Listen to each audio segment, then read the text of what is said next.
Welcome to Weekly News Highlights, where we bring you some of the biggest stories of the week. I'm Song Yoo-jin, coming to you from Arirang's virtual studio.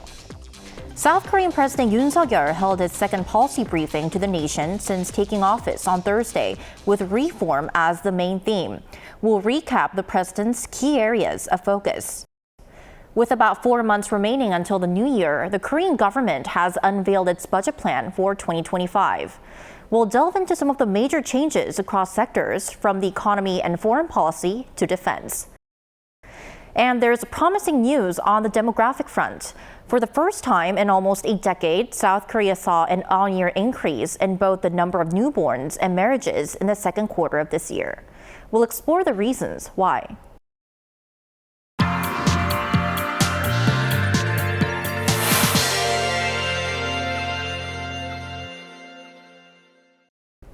President Yoon on Thursday held a policy briefing and press conference with local and foreign media, where he emphasized his core policy agenda, the so-called 4+1 reforms. Our correspondent Oh Soo-young was there and joins us in the studio today. Welcome, Soo-young.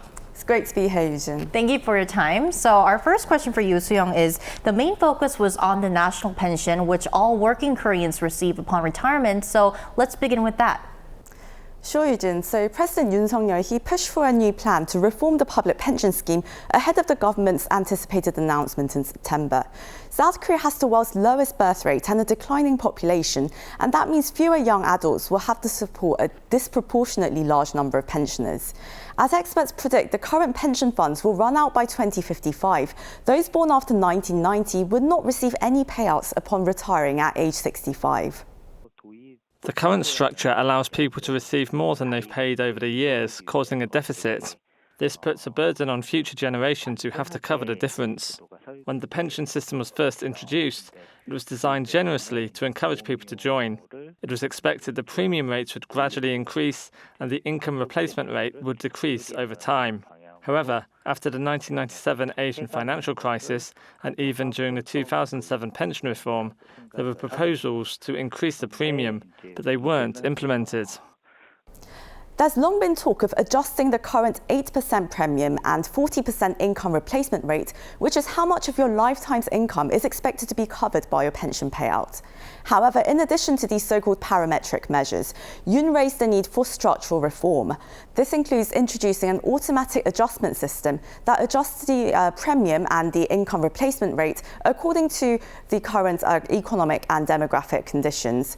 He also mentioned setting different rates of increase in terms of how much the younger and older generations pay towards their pensions monthly to ensure generational equity, along with pension credits for those whose payments might be stalled due to maternity leave or military service. Now, these measures are likely to be included in the Health Ministry's plan, which is expected to be released in September, representing the country's first pension reform since 2007. I see. So what exactly comes after the government's plan? Well, the next step would require gaining parliamentary approval to revise the National Pension Act. So we can probably expect to see some partisan tug-of-war over the details.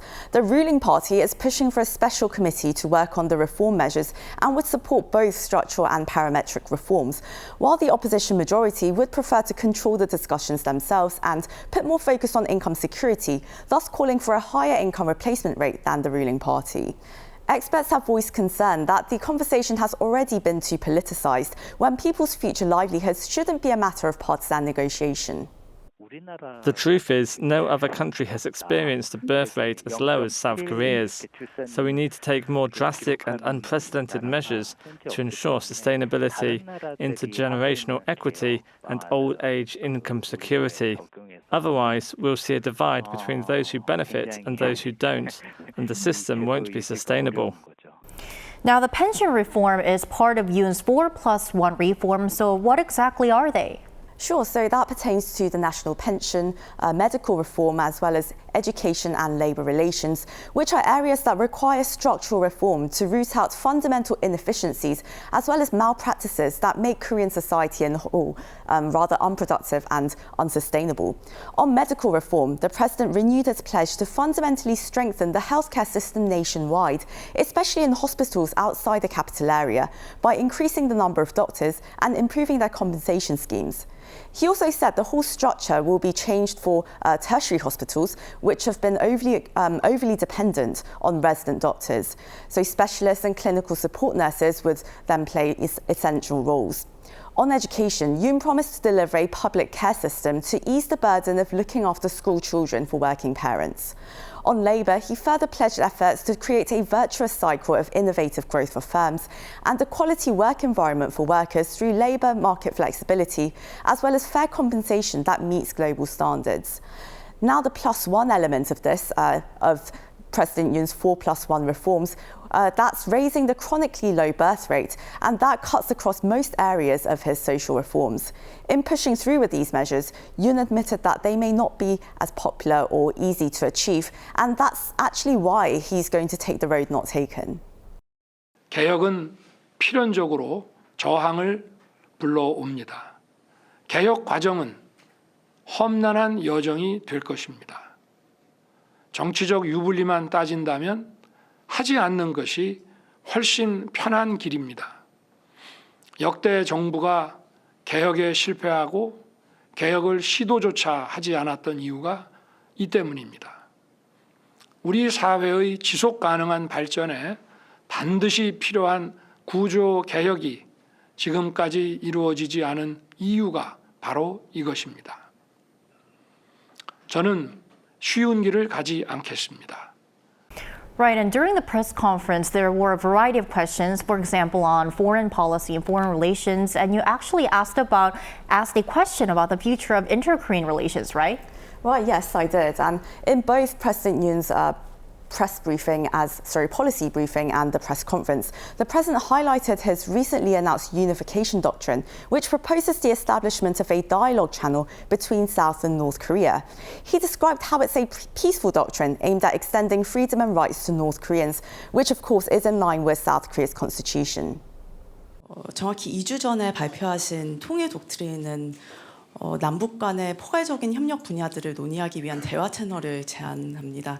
그러나 북한은 아직 반응이 없었고 담대한 구상에 대해서도 마찬가지입니다. 최근 러북 협력과 또 북한의 도발로 인한 그런 계속되는 긴장 상황 가운데서 앞으로 남북 간의 남북 관계를 어떻게 접근하실지 궁금합니다. 우리의 분단이 또 국제정치의 산물인 만큼 국제사회가 또 우리 주변 국가가 한반도의 이 통일이 모두에게 불리하지 않고 도움이 된다라고 하는 인식을 갖게끔 꾸준히 소통하고 연대의 노력을 해야 된다는 그런 말씀이고, 어렵죠? 단방에 안 되죠. 통일 방안을 내놔라. 수십 년 동안 내놨지만 실천이 안 되죠. 그러나 꾸준히 노력을 하는 것입니다. Well, that, I suppose, indicates that President Yoon will continue to seek a path to unification with North Korea, regardless of the regime's current lack of interest in dialogue, as he feels he has the constitutional duty to do so. Well, that's quite a lot on his plate. Unfortunately, we need to wrap up here, but thank you so much for coming in today, Soo-young. My pleasure, Yoo-jin.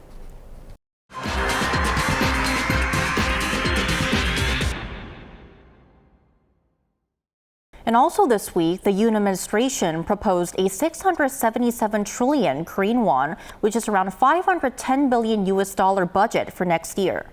The government's spending blueprint for 2025 emphasizing supporting the socially disadvantaged.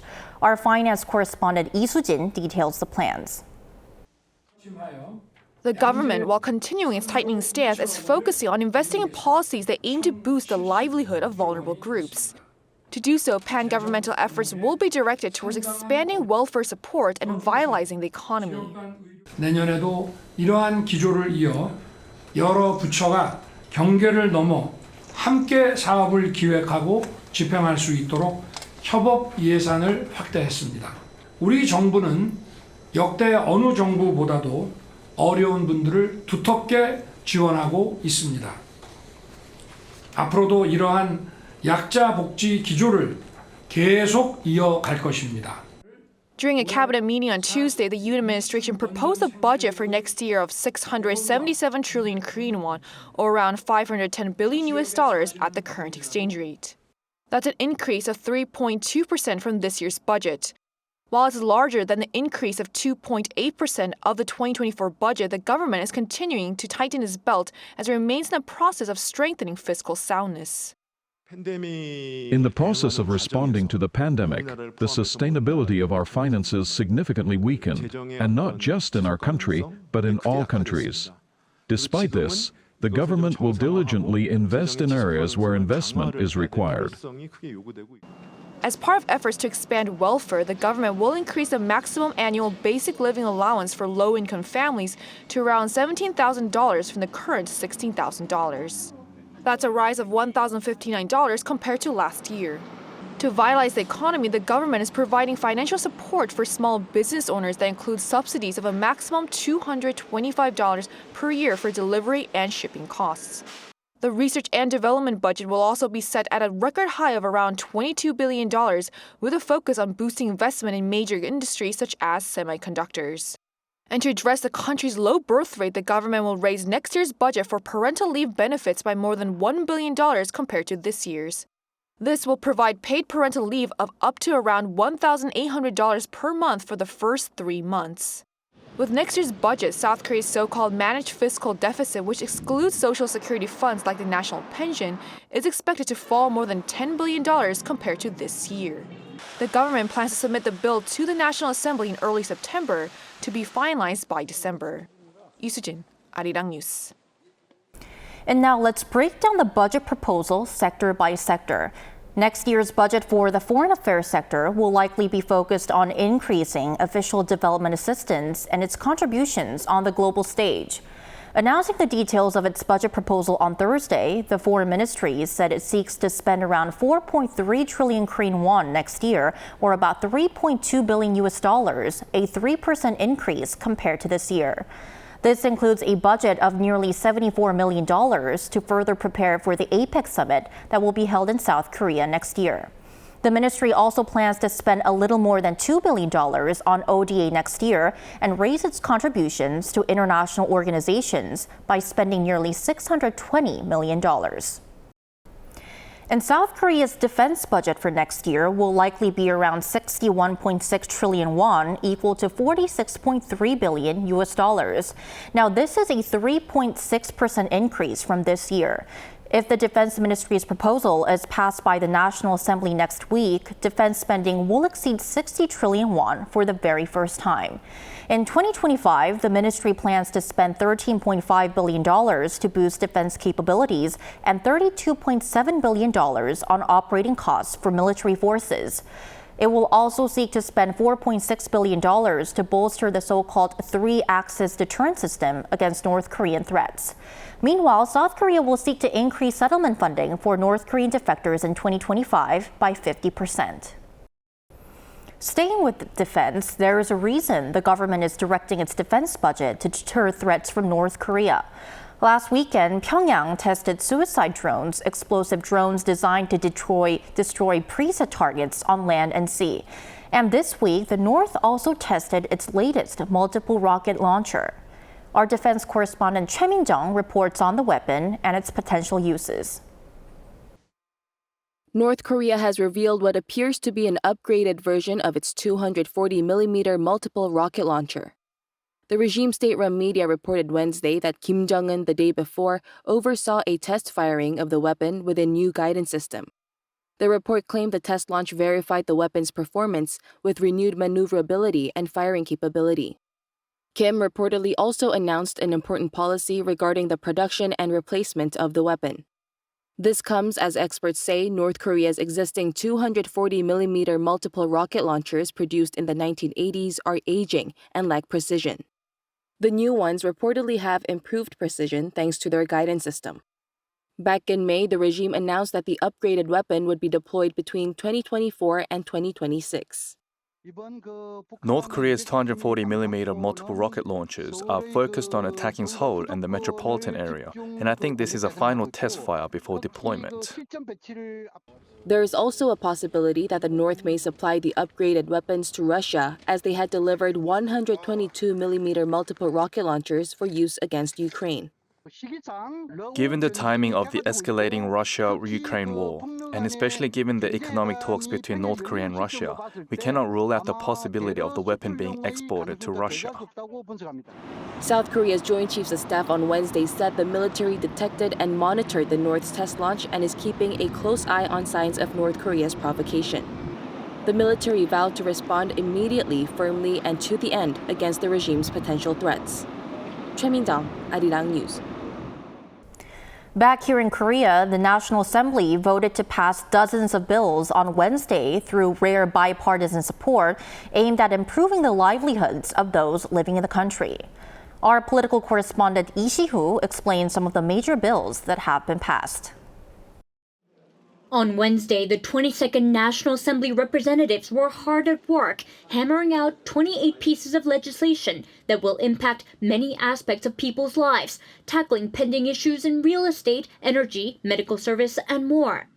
In a rare show of consensus, all 295 lawmakers present at the plenary session voted to provide greater support for the victims of real estate rental scams. A revision to an existing act, this will guarantee the victims up to 20 years of residence in the property they've rented. Another proposal restricting the rights of parents to inherit their deceased sons or daughters' money and assets when they do not sufficiently carry out their parental duties passed with strong support. The so-called Kuhara bill is named after the late K-pop star whose mother and brother disputed over who would inherit the singer's money after her death.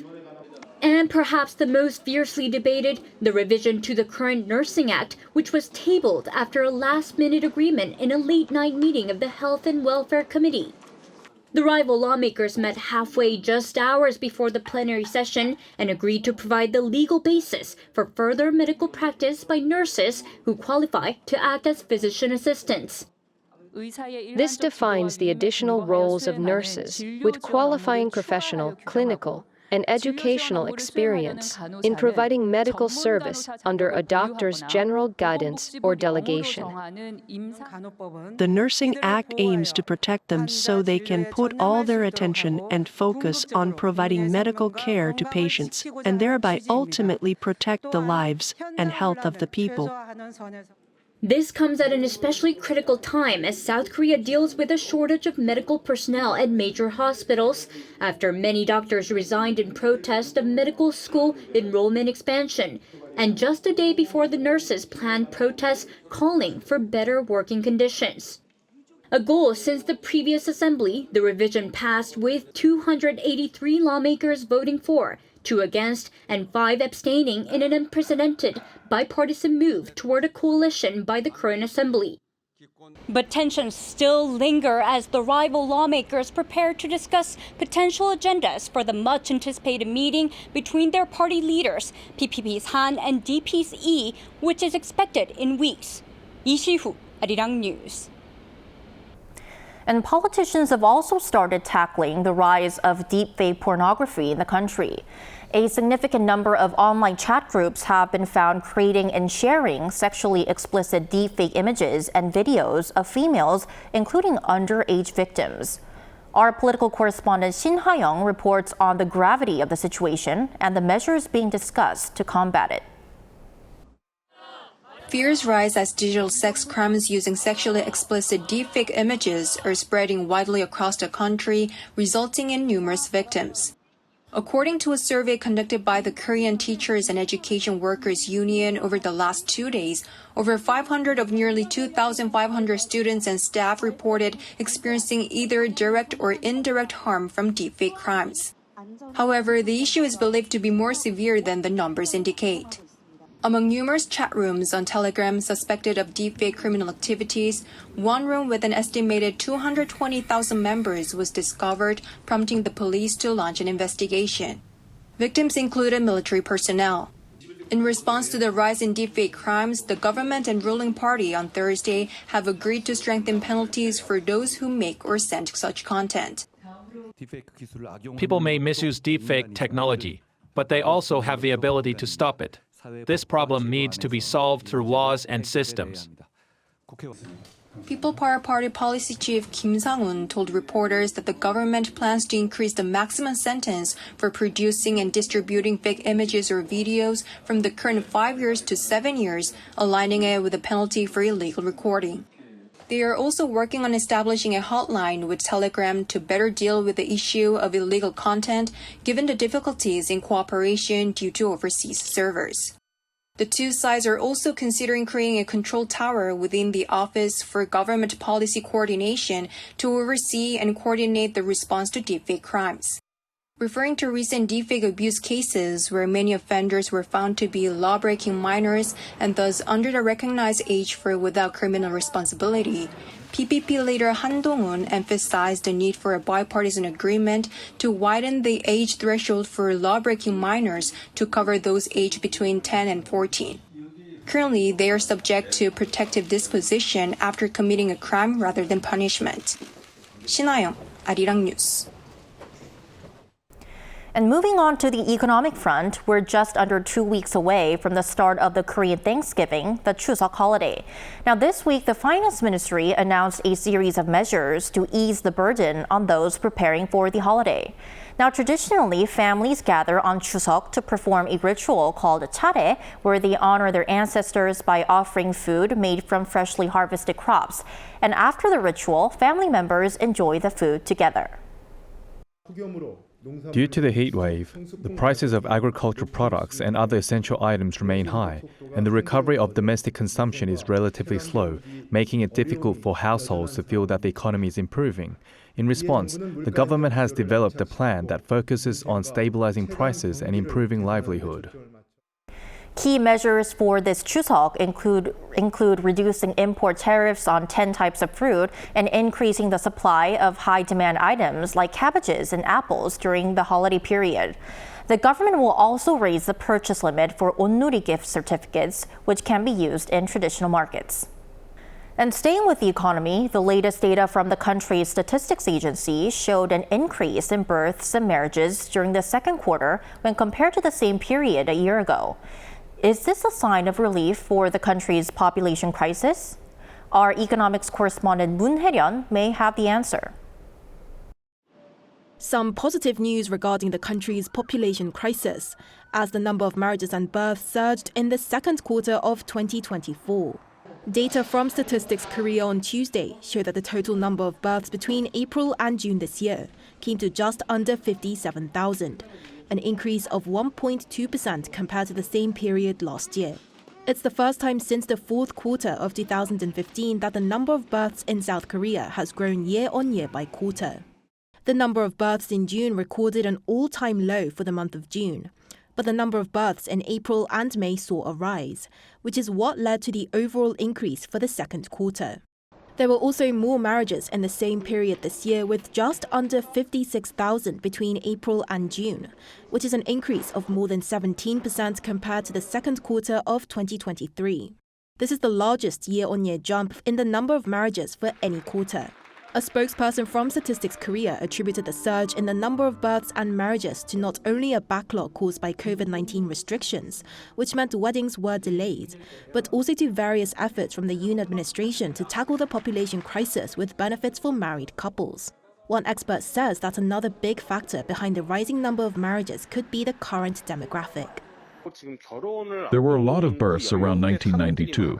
So there's a large number of people in the age group looking to get married. The number of births could rise slightly because there are so many people in the age group that can give birth. But it could be too soon to celebrate just yet. Last year, the total fertility rate, which is defined as the average number of children that are born to a woman in her lifetime, hit a record low of 0.72. In the second quarter of 2024, the total fertility rate came to 0.71, which is the same as in the second quarter of 2023. When comparing the total number of births from January to June this year and last year, the number for this year fell by more than 3,000. The population also saw a natural decline of 8,700 in June, bigger than the figure for June 2023.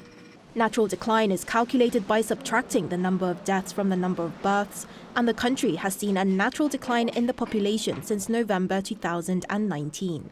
Moon Hae-ryun, Arirang News.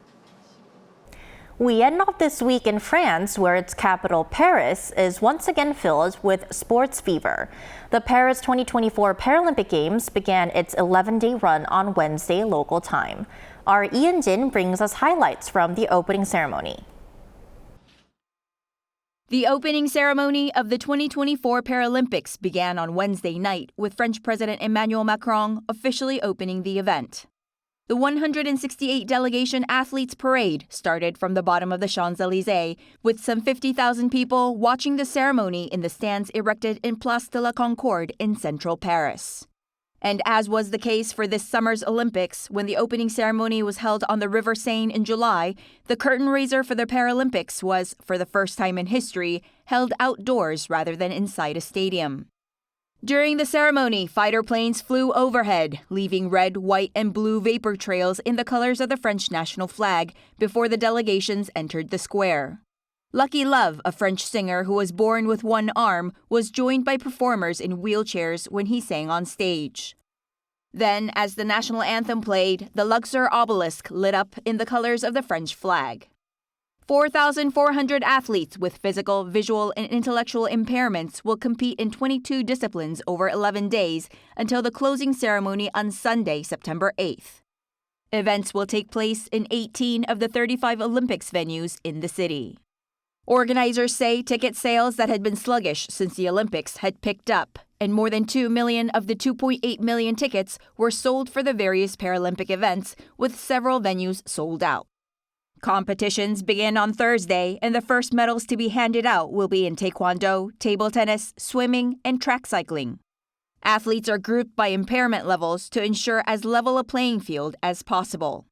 At the 2024 Paris Paralympics, South Korea has 83 athletes competing in 17 different disciplines.